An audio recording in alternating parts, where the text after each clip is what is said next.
Istighfar itu ya sesuatu yang berpahala, zikir, baik. Kemudian nyukurin atau ya kayak nyumpah gitu. Ya mungkin itu dari apa ya? Dari kesebelan yang memuncak gitu. Misalnya walaupun cuman sendal misalnya di masjid, tapi kalau sering hilang kan kita juga jadi sebel gitu ya.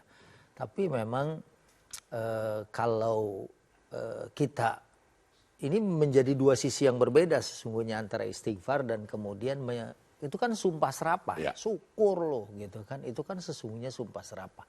Istighfarnya sesuatu yang berbeda dan sesuatu yang bagus yang berpahala. Cuman menyumpah serapahnya ini ya kalau memang seperti kejadiannya kayak gitu, ya itu mungkin bagian dari hal yang buruk yang akhirnya kalau seorang melakukan penyimpangan itu kan akan mendapatkan laknat dari orang. Nah, itu kan semacam apa ya, laknatan kepada dia. Ya, kepada orang yang melakukan kesalahan. Nah, kita nggak bicara masalah melaknatnya ya, walaupun sebaiknya kita jangan ya. Kalau berkaca kepada apa yang dilakukan Nabi sih, Nabi udah disambitin aja di Thaif malah didoain ya kan. Jangan nanti keturunannya dia lebih baik. Mungkin bisa waktu kita istighfar kita ikutin, ya Allah mudah-mudahan kapok dia, berhenti dari perbuatannya, dan insya Allah dia bisa jadi lebih bagus. Itu pasti pilihan kata yang jauh lebih bagus ketimbang kita sumpah serapah. Ya, jadi nggak boleh ya Ustadz ya. Sebenarnya kalau nyukurin kayak gitu kan nggak boleh ya. Apalagi dia mungkin kadang kita juga ngelihat orang tuh, kalau aku sih kadang ngelihatnya orang tuh jadi maling. Kita mesti tanya dulu kenapa dia sampai jadi maling, walaupun maling memang karena dia nyolong kayaknya. Iya karena dia nyolong ya kan. Tapi kan dia nyolong misalnya bininya mau beri anak. Ya kan? Nah itu kan lain lagi ceritanya. Ya. Sebab di zaman mungkin dia nggak ketemu jalan apa gimana ya kan. Malah ketemu masjid. Malah ketemu masjid, ada kotak amal, lumayan nih gitu, buat tambahan. Nah kalau buat tambahan nggak boleh. Nggak boleh ya. Nah dia kalau terdesak kan di masa Sayyidina Umar bin Al-Khattab radhiyallahu anhu aja, ada orang yang mencuri, kemudian yang disalahin malah warga sekitar. Karena dia mencuri makanan. Dan makanan yang apa ya, orang mencuri kalau misalnya satu potong roti, kita yakin dia orangnya lapar. Tapi kalau satu kontainer, dia itu dia beda. Mungkin saudara saya agak rakus sih Ustadz ya.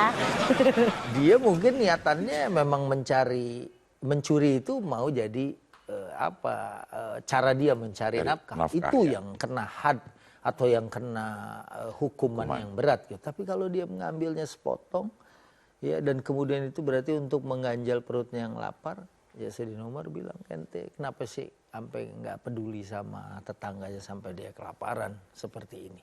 Dilihat dari apa yang dicuri, dan kalau di dalam Islam orang mencuri potong tangan kan nggak semuanya potong tangan gitu ya. Ya enggak semua, lihat nisabnya, lihat dia mencurinya di mana.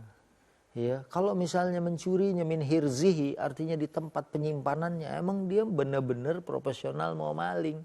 Tapi kalau kita lupa naruh sesuatu di tempat yang tidak aman di depan rumah, ada orang yang ngambil, itu sebetulnya juga tidak cukup syarat orang itu untuk mendapatkan hukuman yang berat. Gitu. Karena kita tidak menjaga barang yang kita miliki dengan baik. Gitu.